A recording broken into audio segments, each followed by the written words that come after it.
How are we doing, pirates? Got my pirate face. I got my pirate hat on. Let's wrap up this semester with one of the most interesting of the six. One of the most common of the six. Scarcity. Scarcity, as you know now, is the rule of the few. People assign more values to opportunities when they are less available. People think something is more valuable if they can't have easy access to it. Okay? The principle of scarcity exists for two reasons. Things that are difficult to attain usually are more valuable, such as diamonds. And what happens is this availability heuristic becomes a shortcut to quality. There is not 1,200 Ferrari dealerships in the United States of America. There's less than 50. You cannot have a high-priced product if it is widely available. You cannot buy a Rolex in Macy's. You can buy a Tag Heuer in Macy's, but you cannot buy, or at least not all Macy's. There's a couple flagship ones you can.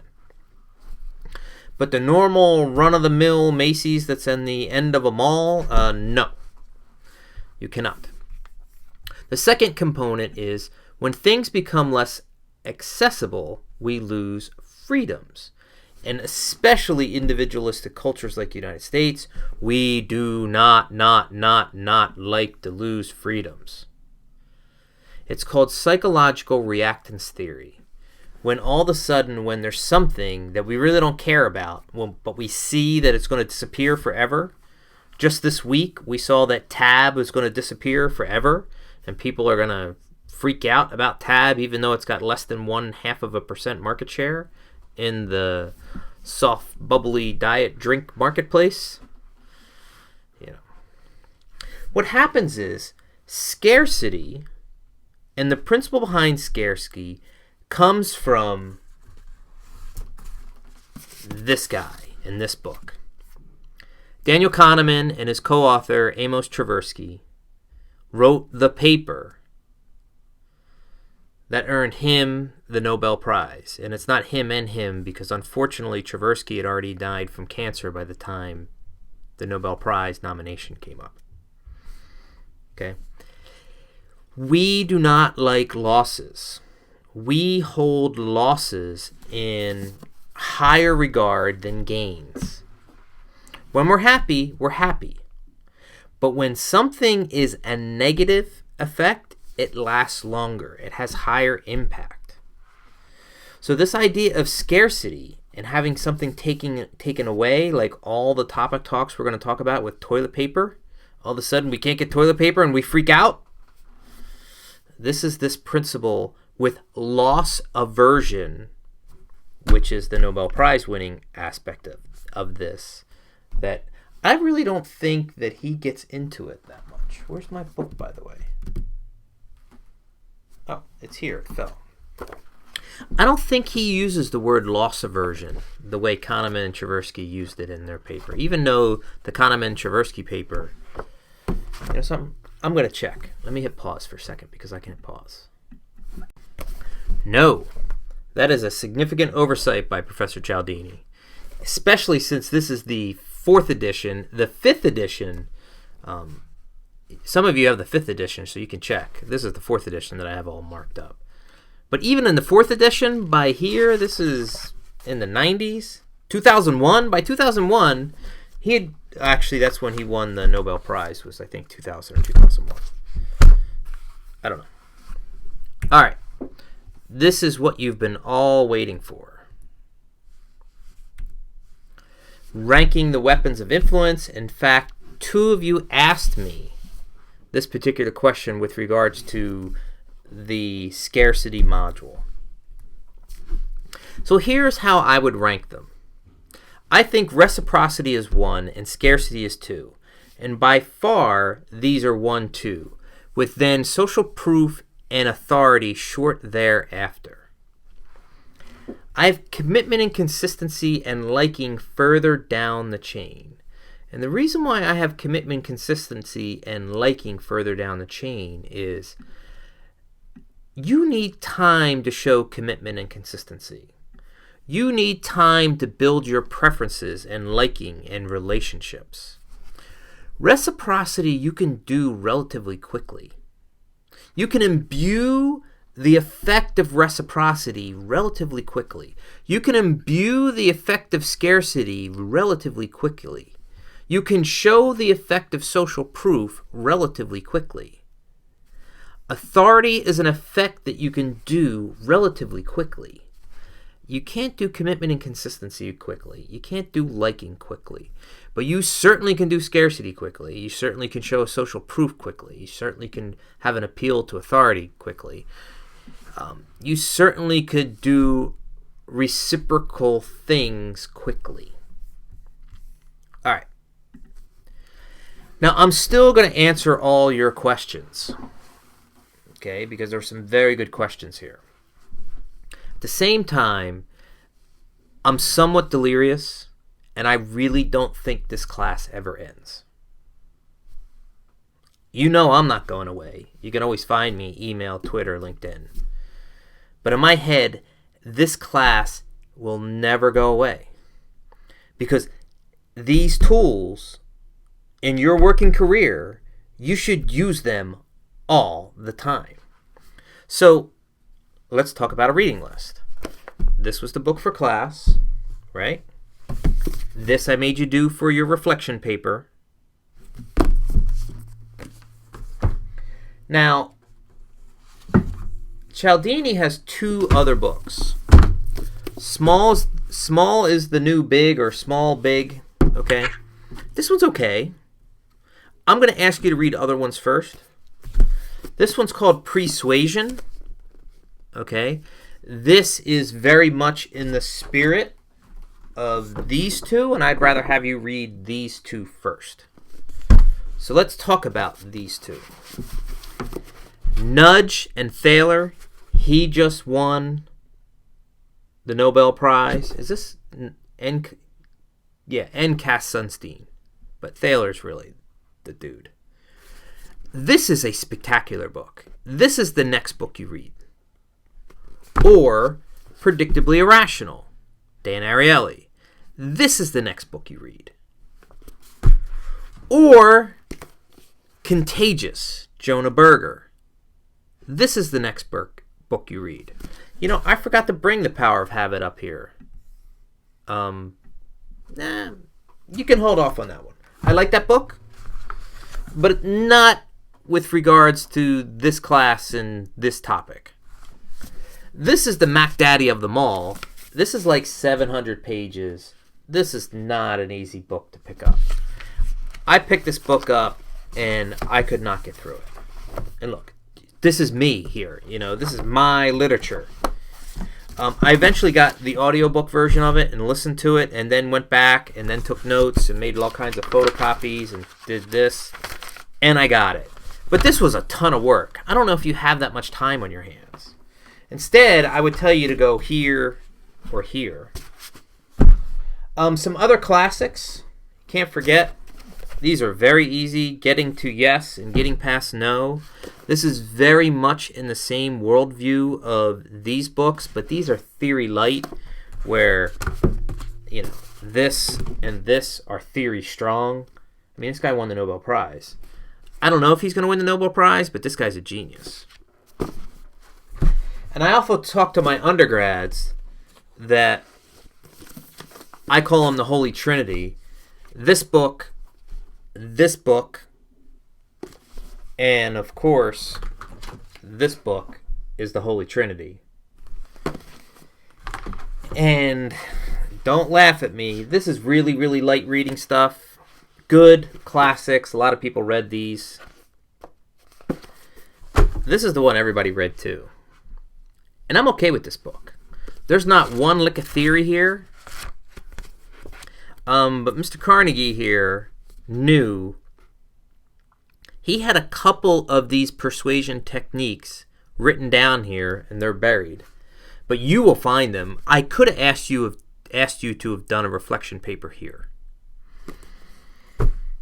You guys have a reading list. You could start working on that and send it to Santa now.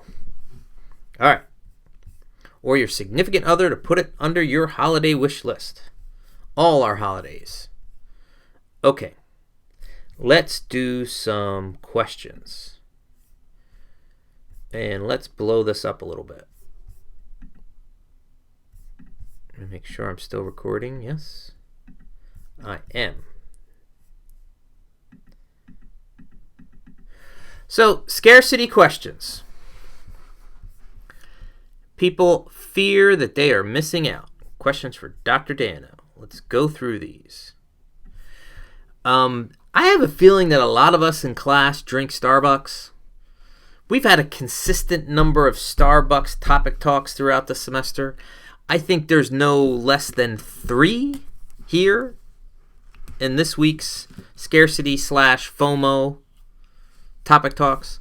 So Nick is asking us, Professor Nick is asking us about a unicorn drink at Starbucks. Dr. Dano, after reading the chapter on scarcity, the Starbucks unicorn frappuccino popped into my head along with the Popeyes chicken sandwich. This also had its share of conversations and topic talks this week. The debacle that took on the nation by storm in 2019. Do you foresee brands utilizing the scarcity principle more often to capitalize on profits and creating dynamic social media campaigns? Not only creating dynamic social media campaigns, but this is what they do with product lines in general. I mean, we all have holiday editions. Like there's pumpkin Oreos right now, Halloween Oreos. We have think about all the wonderful holiday chocolates we can get our hands on. It's a way to not only refresh the line, but to show people, hey, there's a little limited time offer here. It's a nice little kicker to move some product. It's extremely common, Professor Nick. Can building a sense of exclusivity actually make you miss out and or lose potential customers? Yes, absolutely, positively. But that's the goal if we're talking about exclusivity. It's not exclusive if everybody can have it. So certain clubs make people wait outside in line. Because otherwise, if there's no exclusivity, no one's going to want to really go to that club. It's almost like a self-fulfilling prophecy there. Can creating a campaign around scarcity come off in a way that can be seen as trickery to your consumers? Absolutely, positively, yes. This technique, along with all the other techniques, you can use them for good or you can use them unethically. You can imbue scarcity or promo scarcity when scarcity is not really even there. And a lot of salespeople, I know we have salespeople topic talks coming up, a lot of salespeople use the standing room only close, which is really all about scarcity. And guess what? They have plenty of product. There's no scarcity at all. Okay, we had some interesting challenges. I'm going to highlight some of them. Professor Claudia, she's looking for some toilet paper. We had a lot of COVID toilet paper, paper towels, grocery staples that people were freaking out about. What preferences do we have to make certain products more desirable? Well, this is a very big conversation here, Professor Claudia. There's no question that products that are more scarce signal something to the marketplace. You know, how many times do you see a Hublot watch? How many times do you see an Hermes bag? I mean, how many times do you see it? You know, there was a time period, and you guys know I commute a lot up and down the New Jersey Turnpike, that I could go a week without seeing a Tesla on the New Jersey Turnpike. And when I would see one, I'd be like, and I would follow it just to get a good look at it. Not anymore. Now I see 5 a morning, 5 each way. You know, What's the difference between scarcity and necessity when talking about items like toilet paper? Well, every so often, scarcity and necessity is the same thing. Okay?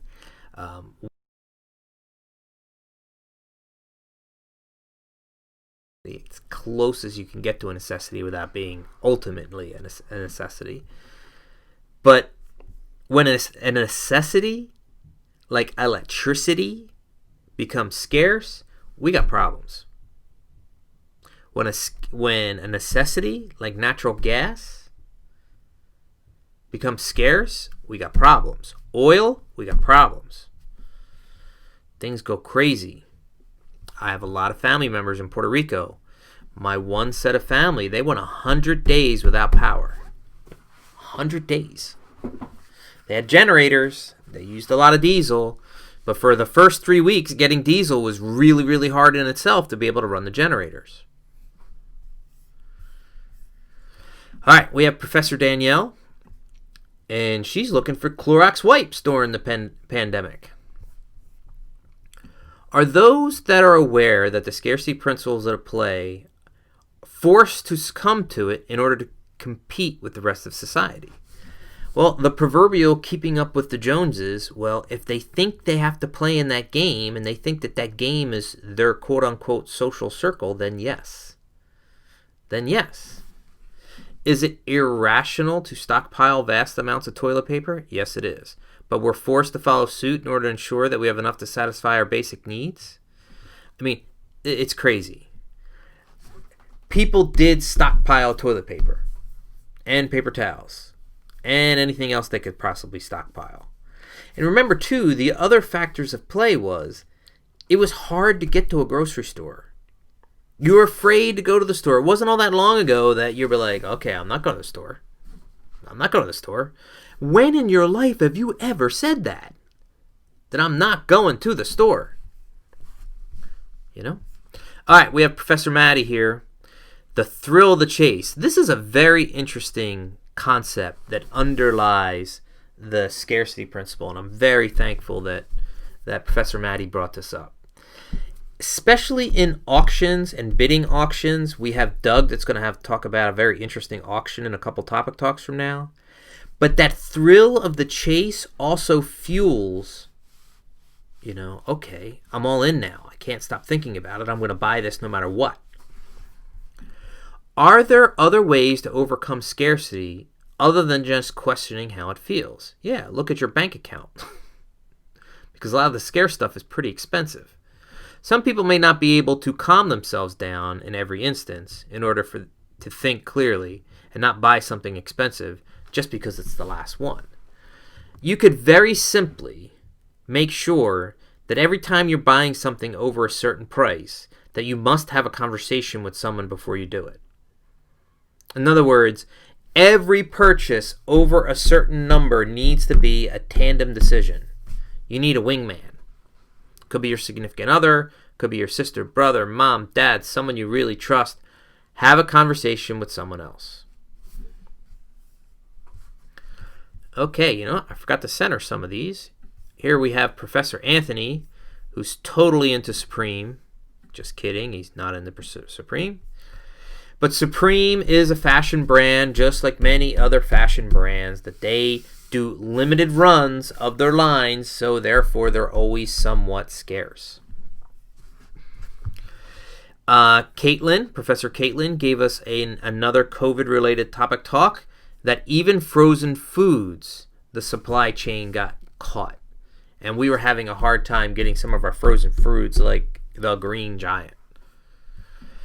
All right, we have Professor Michelle, who again is on the Starbucks train, and we were talking about the limited edition of pumpkin spice lattes, and you guys are probably already sick of them by now.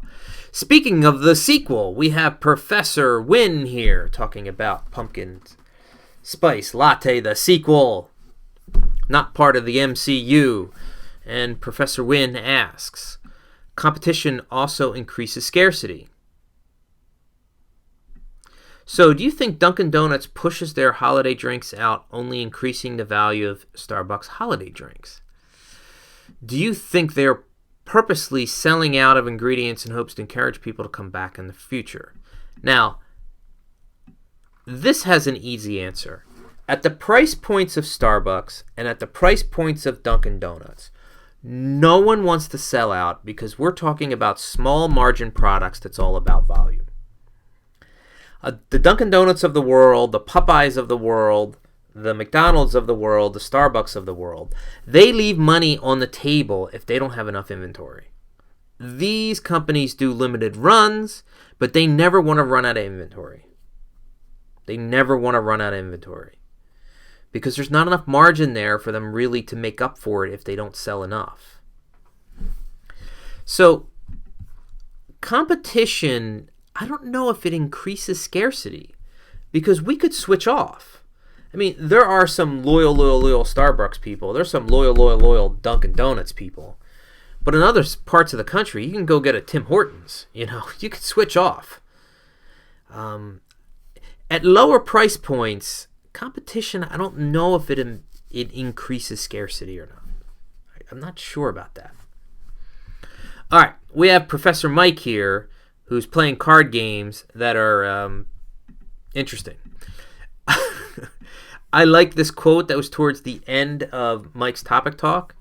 Dr. Cialdini writes in his book that an important insight when trying to say no to a scarcity deal is that ... The joy is not experiencing a scarce commodity, but possessing it. And not only possessing it, but telling other people that you have it or you experienced it. That is another part of the scarcity principle in play. Professor Mike asks, is there ever a time when scarcity makes an item less desirable? Why are humans wired for deviancy, like the terrible twos indicates that siding with authority usually brings more benefits? Let's go back to this part. When something is scarce, it makes it less desirable. All right. I'm going to hit pause and think about that for a sec. All right, Professor Mike, I thought about this. I don't have a good example. I'm trying to think of an example when scarcity makes something less desirable, and only diseases I can think of. Something you never really wanted in the first place, like tuberculosis. It is very scarce, but you don't want it. All right, we have Professor Kelly here, and she wants to talk about cold-blooded creatures called reptiles. Cialdini mentioned imperfections that would otherwise make something rubbish make it now a prized treasure because it's scarce. What exactly would this apply to? Well, errors or one-offs. Okay. I don't think many consumers are fighting over a defective product when you can purchase a properly manufactured one, or go to the clearance rack. But, there are some very unique situations where they're called error cards or issue problems. We're going to get to a baseball card topic talk in a second, and I'm going to show some stuff when we get to it. But those error cards, mistakes, there's a famous Ripken one. There's a famous Frank Robinson one. There's a number of error cards that were misprints that are in very small batches because they eventually fixed it. But the ones that are still error are worth a lot of money. Okay. Professor Megan. She's looking at these crazy Disney dolls because they're about the what did we call them?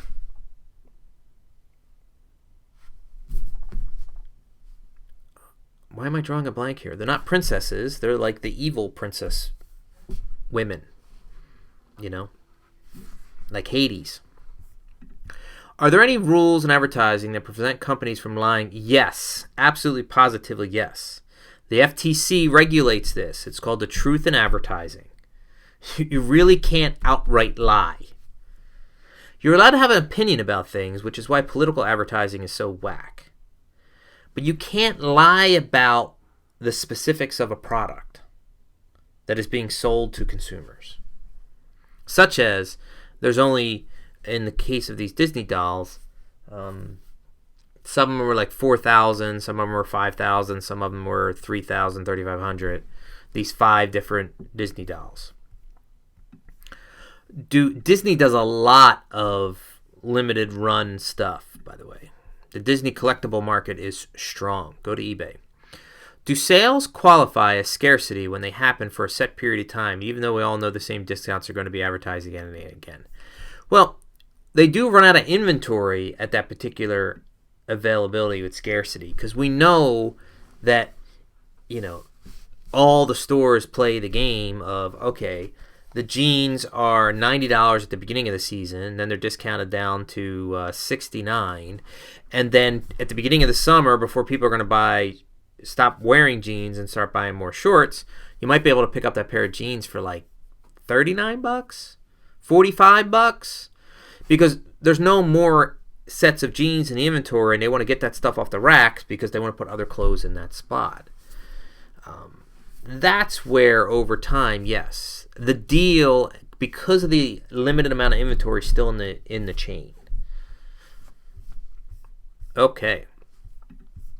So Mike Double D, professor, I tell you, Mike, you really got to become a professor, because you could be like, Dr. Double D. I mean, that'd be awesome. You could have your own MCU movie just on that. He's talking about Super Bowl tickets and how unbelievably scarce that they are, and how expensive, up to over $7,000 a pop for on average. Really scary stuff. I'm sure I told you guys all in class, when the Super Bowl was in the greater New York City area, I was on the advisory board for social media for a Super Bowl. It was a blast. An absolute blast.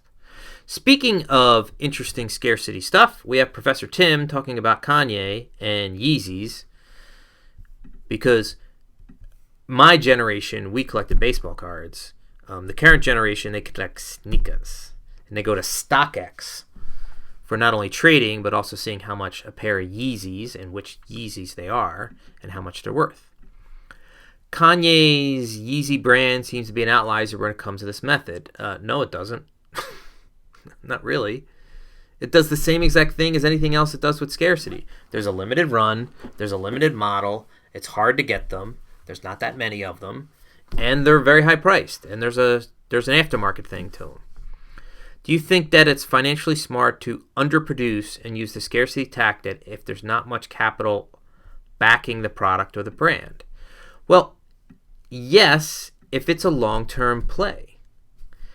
It's easier to build a brand if you start off with scarcity. Because then, if the first run, if anyone in the room right now, or anyone listening to this call, had a pair of original Air Force Ones, okay, you're talking about paying your tuition this semester. They didn't make that many Air Force Ones. Nike had no idea that Jordan was going to be Jordan. No idea. None. Zero. Nada. The scarcity helped propel the brand, and scarcity is helping propel Yeezys. No, I do not have a pair of Yeezys. Not into... guitars and baseball cards are my thing, not sneakers. Can you think of another industry that does this exclusively? Yeah, there's a million. The entire luxury industry, the entire watch industry, the entire baseball card industry, books. There's a lot of books out there. We just had a topic talk with Disney. Disney does this nonstop. I feel the toy industry, you bet, definitely uses this tactic around Christmas time to a certain extent.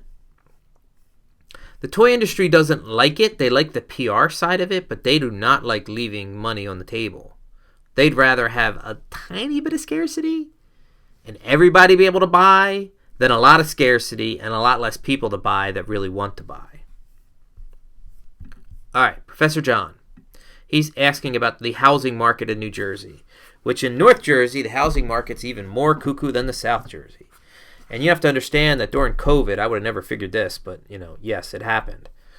That a lot of people moved out of cities and they were going to the suburbs, and housing prices and housing has gone bonkers since March. I would have never, ever, ever guessed that. Have companies ever used the scarcity technique in a way to hurt them? Well, I think financially. I've already mentioned that too many companies leave stuff on the table when they either inadvertently or mistakenly don't put enough product into the supply chain. That hurts them. It could take, 10 or 15 or 20% of what they could have made for that quarter off the table. I think that would hurt them. For example, if they wanted to increase demand and they only sold a small quantity of them, but they missed out on greater sales. I agree. Apple iPhones were always going to be a huge hit. But what if Apple only produced a few and sold them at a higher price point? They would have sold out in minutes, but Apple would not have been able to make nearly as much revenue. Apple's another company that does not like to leave money on the table. They manufacture as much as they can manufacture. They do their best, and they're really pretty good at it, of meeting demand to the most part. Just a little bit of exclusivity, but not a whole lot of exclusivity with Apple and iPhones. And even in the time periods when, a couple years when people used to line up to get phones, okay? If less than 5 weeks or 6 weeks or no more than 8 weeks later, the supply chain is fully flush again. Can't say that for housing, though, in New Jersey. My house, the house next door to me, the sign went up on Friday. The open house was on Sunday. They had 6 offers by Sunday night. It sold on Monday, $20,000 over asking. Cash. It's crazy. All right, Ryan finally is helping me out. We finally get the baseball cards. Thank you, Professor Ryan. When COVID vaccine becomes available, it most likely becomes scarce at the beginning. You bet it will. And the only people that really are going to have access to it are like first responders, government, police, fire, nurses, doctors. There will be vaccines in January and February, and we will not be able to go into a Target or a Walmart or a CVS or a Walgreens and get a COVID-19 vaccine. I think we might be able to get one by April, May, June. Pre-summer, yeah. January, December, January, February, I don't think so. During the initial releases, will pharmaceutical companies charge more for the vaccine? I sure hope they won't. It will be worth, they're also, the pharmaceutical companies, the government is helping fund this. I mean, Washington has already spent somewhere in the vicinity of $7 or $8 billion in contracts to make sure that the pharmaceutical companies just get this out, and we don't have any silliness with the market supply and demand stuff. Will it be worth it to wait a few additional months? No. I don't think so. For it to become more available and take into account how many people respond to initial phases. All right. This is the only part, how people respond to initial phases. Given the rigor of what the CDC needs in order for a vaccine to get through phase 3 clinical trials, there's a higher probability of no effect than there is one of adverse effect. That is my bigger phobia. Me getting a vaccine, and the vaccine is really not all that strong, and then I'm like, okay, I'm fine, I'm going to stop wearing a mask. I think that's the bigger problem than a vaccine getting through phase 3 clinical trials and then finding out there's an adverse. That's pretty rare. It's kind of rare. All right, we have Professor Moshe, and he is also talking about Supreme, and never in a million years that I thought Supreme would do a collab with Oreos. Supreme does collabs with everyone, but they tend to do collabs with fashion more than anything else. But Oreos? Are some people more susceptible to the lure of scarcity in good economic times or bad economic times? This is a great question, Moshe. And I don't think economic times has any impact whatsoever. You feel the lure of scarcity no matter what, even if you don't have the money. My neighbor, who I don't know, by the way, who's 7 houses up, has got a black Ferrari. I can hear him 7 houses up pull out of his garage. And he comes down the street. He pulls around the corner. We live on a corner here. And then he goes down the street and goes this way out to the highway, Route 38. Okay? Man, I would like to sit in a Ferrari. I don't know this guy. I'm not just going to walk up to him and say, hey, bud, can I sit in your Ferrari? But I'm curious. Regardless of the economic times, I'm still curious about that Ferrari. I'm never going to buy a Ferrari. But, sometimes in bad economic times, we do some really, really crazy things. Really crazy things. And we get psychologically hooked into something, and we'll make bad decisions. Bad financial decisions because of psychological factors. Okay? My wife's sending texts. On one hand, when people have more to spend, they have more spending power to use for scarce items. On the other hand, in bad economic times, scarcity becomes more of a normal part of everyday life. Yeah, but people still feel that pain. The psychological principle of scarcity works regardless if you have the money or not. All right, I need to take a pause real quick. I'll be right back.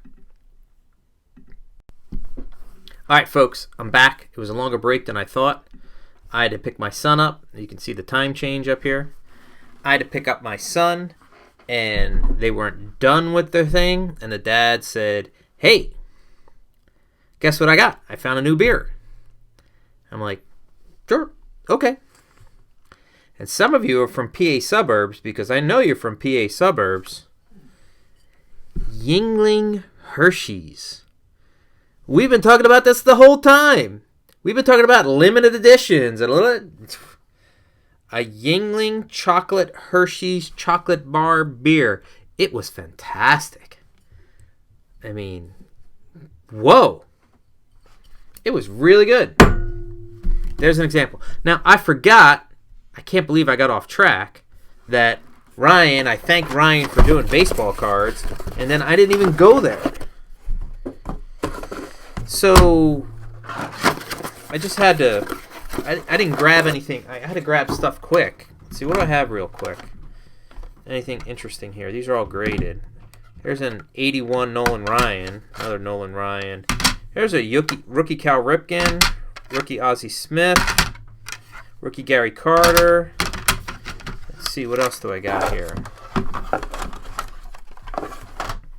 These are all my cards from when I was a kid. Here, let's see what I got. Rookie Ricky Henderson. Let's see. Rookie Paul Molitor. There's another Ripken. Lou Whitaker. Let's see, what else is here? That's interesting. Mark McGuire, Ryan Sandberg, Don Mattingly. There's another McGuire. Those are all the ones that I had here in these two boxes. They're spread out all over the place. But yes, these things are scarce, man. This is all 1980, 87, 88, early 70s. This is an 83. Yes. Yes. Like baseball cards. Okay. Let's get back to Doug here. Because if you haven't seen this, you should go to YouTube and watch it. I mean, talk about completely bonkers at the time. And I'm very curious, Doug, and you have to send me a message back. You can put it in Teams, as a matter of fact. Were you there in the room and saw it live? Is I'm curious about. Maybe, I know you were working there at the time, but did you see it live? I mean, because I could imagine that would have bonker balls. So, you guys have all seen movies, or you've seen on the news, where there's an actual auction for a painting. Banksy, who's a very quirky street artist from the UK, particularly London, he created a piece of art, and as soon as the gavel and they won, the frame of the painting was actually a shredder. And they say, and you won for $300,000. Bank! And then as soon as they did that, the painting went through a shredder. And the room erupted and went bonkers.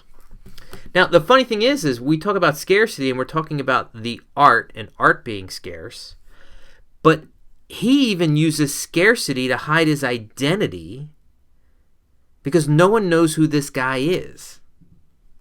We believe it's a guy, but we don't know who this artist is.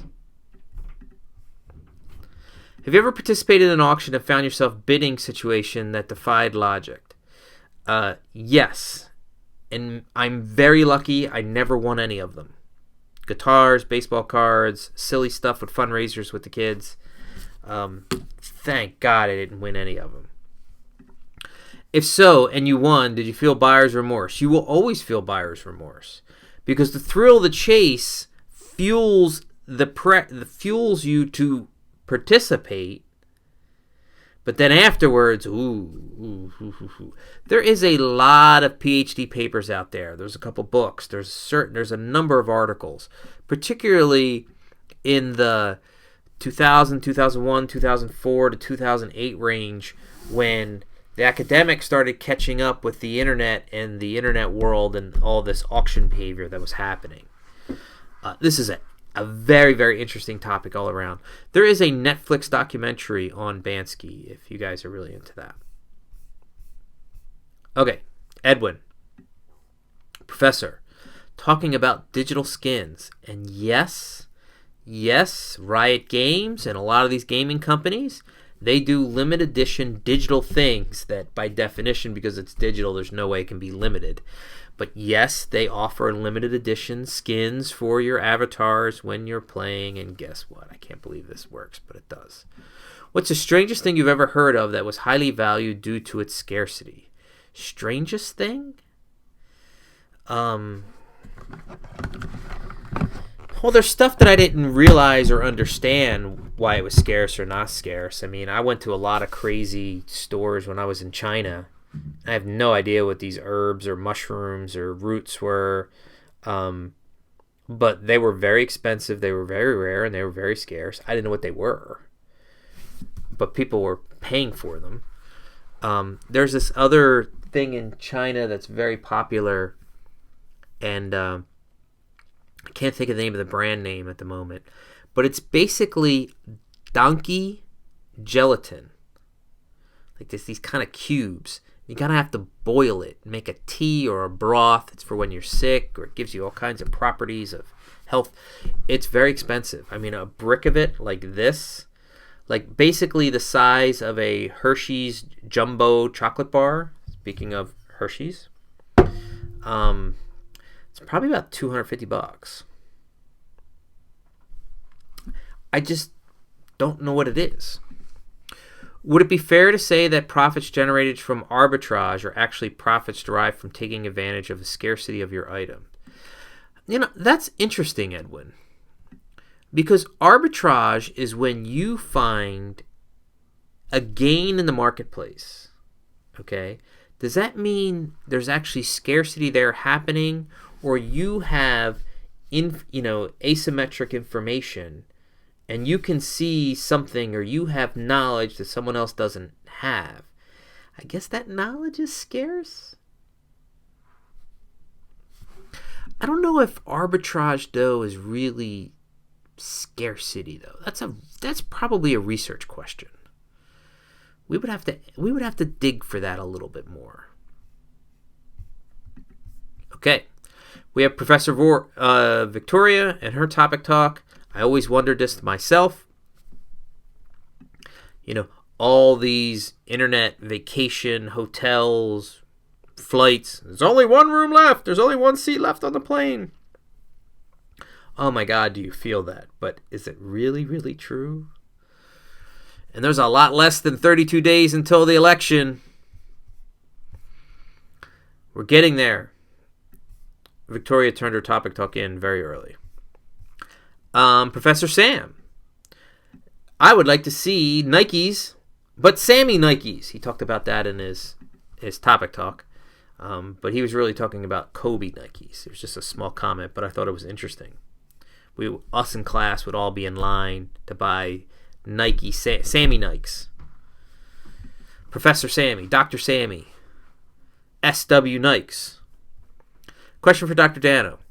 Now that we're done the chapter, which weapon is the most effective? What is your greatest persuasion weapon out of all the chapters? I think scarcity and reciprocity are the two most powerful. I really, really, really do. I really, really, really do. I really, really, really do. All right, we have Professor Veronica. And I never really thought about financial aid being scarce. It's limited. There's a time window. There's things that put it in that scarcity category. But I never really thought about it as scarce. Now, we can talk about, not directly related to financial, federal financial aid,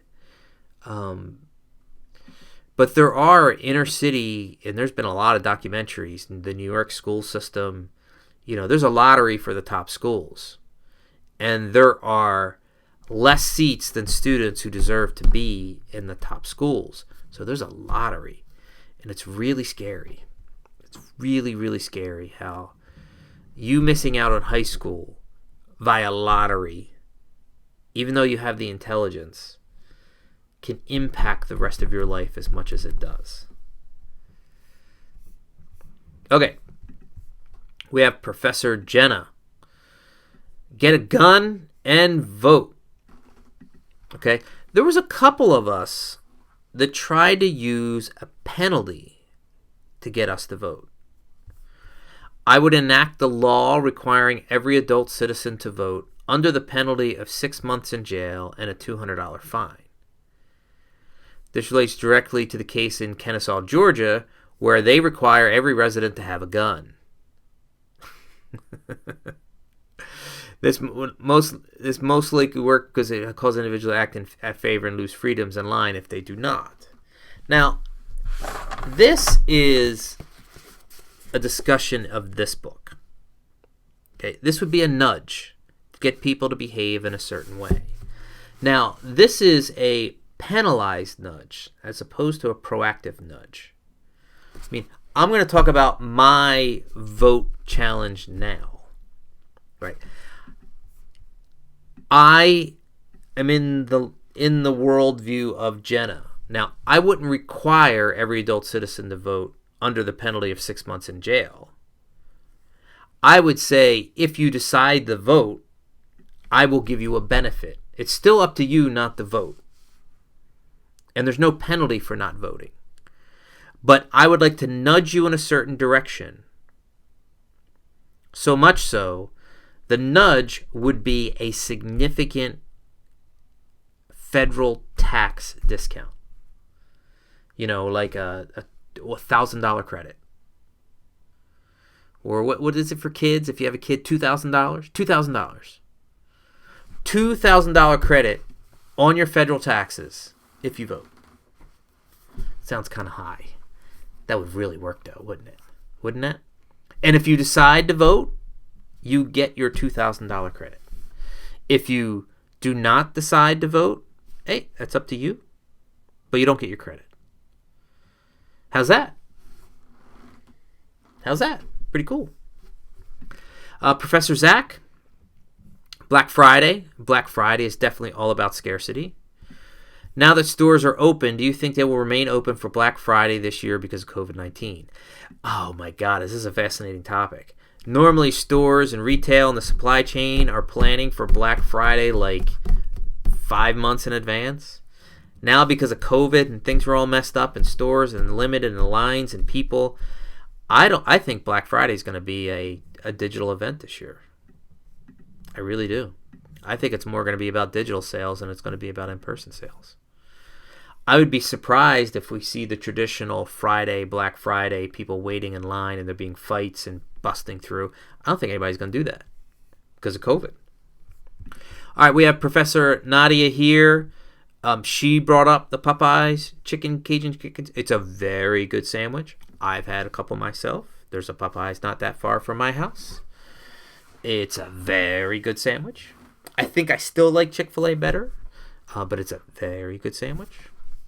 Yes, it is. And they had a supply chain issue problem. I'm sure they were very upset that they left that much money on the table. They didn't want... Sure, they got the publicity, but I'm sure they would have rather had the money from people buying the sandwiches anytime they wanted to, as opposed to them being out of stock so much. Professor Dominic is talking about France and the Yellow Vests and that protests that were just about a year ago this time. France has a very, very interesting history with protesting. My God, I got to look in this book here, say it in French the right way. I teach over there a couple times a year, pre-COVID. I don't think I'm going this year. Man, they're really good at protesting. They're really good at that. The unions are very strong there. Interesting, very interesting culturally. They protest more than we do. How do you rate scarcity versus the other weapons of influence? Very good, Dominic. I'll just repeat again because it's worth it because we're at the end. I think scarcity is either 1 or 2. Scarcity and reciprocity are the 2 strongest. Is there a reason Cialdini put scarcity last? I have no idea, to be honest with you. I don't know why. I don't understand the order of the 6 that he had them in the book. I doubt they are in order for a particular reason. I've never, as many times as I've heard him speak, I don't think they're in a particular order in the book. Okay. Professor Anthony is talking about the Battle of the Consoles. The first thing I want to say is I don't think we're both on the 5th iteration of each of these devices, I believe. I know it's PlayStation 5. I'm not sure if Xbox is 5 or 4. Regardless, I don't ever remember both of them coming out in the same year. And if I'm not mistaken, this is not my wheelhouse, by the way. You guys all know that. I believe one of the 2 were delayed, which is why they're both coming out in the same year. I'm sure neither is happy that they're both coming out in the same year. Because many people out there, the hardcore gamers, have both anyway. How do you see the battle between Sony and Microsoft playing out this generation of consoles? I'm wondering if this is the last generation of consoles. I mean, there was a time period where we needed consoles. And right now, the only thing that is keeping a console is because Microsoft and Sony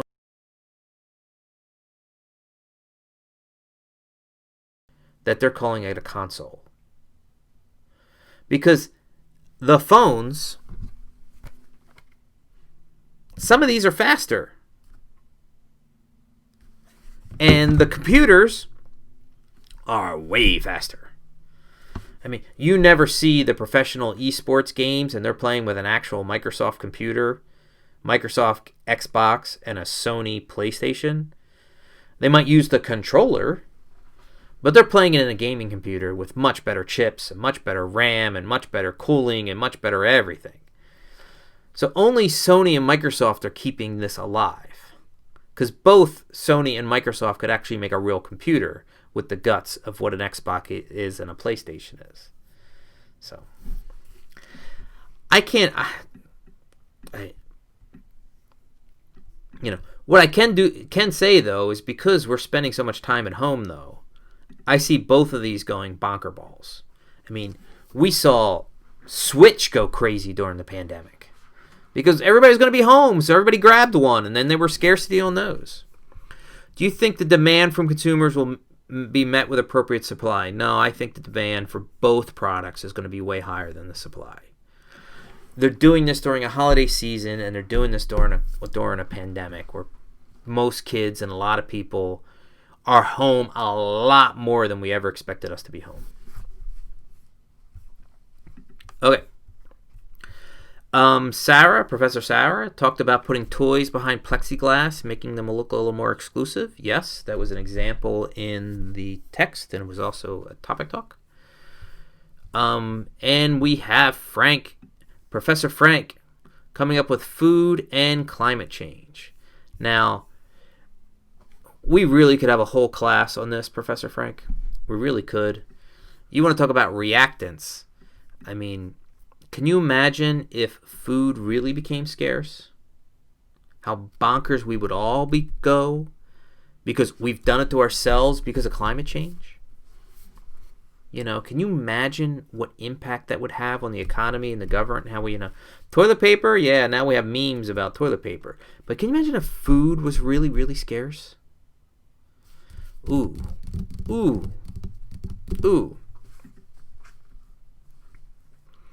What things do you believe become less scarce as a result of climate change in the next 10 years? I mean, I really could see us paying 10 times what we pay for water right now. I can honestly see our water bill being $300 or $400 a month. And us not having the lawns that we have. Because we're going to, fresh water, running out of water's going to be an issue. What do you think, especially in certain parts of the country, what do you think, due to the limits of the effects of climate change, has on the scarcity of food and energy? Oh my God. We are not thinking about climate change the right way. We've talked about this in other videos. It has the ability, just the way COVID impacted everything, climate change has the ability to impact everything. Like your kids not being able to play sports anymore outside because the sun's too strong because there's no ozone layer anymore. Yeah, seriously. All right, class. I really appreciate these questions. I appreciated them all semester long. To wrap things up, you need to watch this documentary for me. You need to watch this documentary for you. I mean, it is so good. It is so good given what you've read already this semester. And by the way, the last episode 4, the last of the 4, The Wings of Angels, Professor Cialdini makes another appearance. Yes, he does. Okay, class, I appreciate it. You need any clarifications? Hit me up. Thanks. Peace out.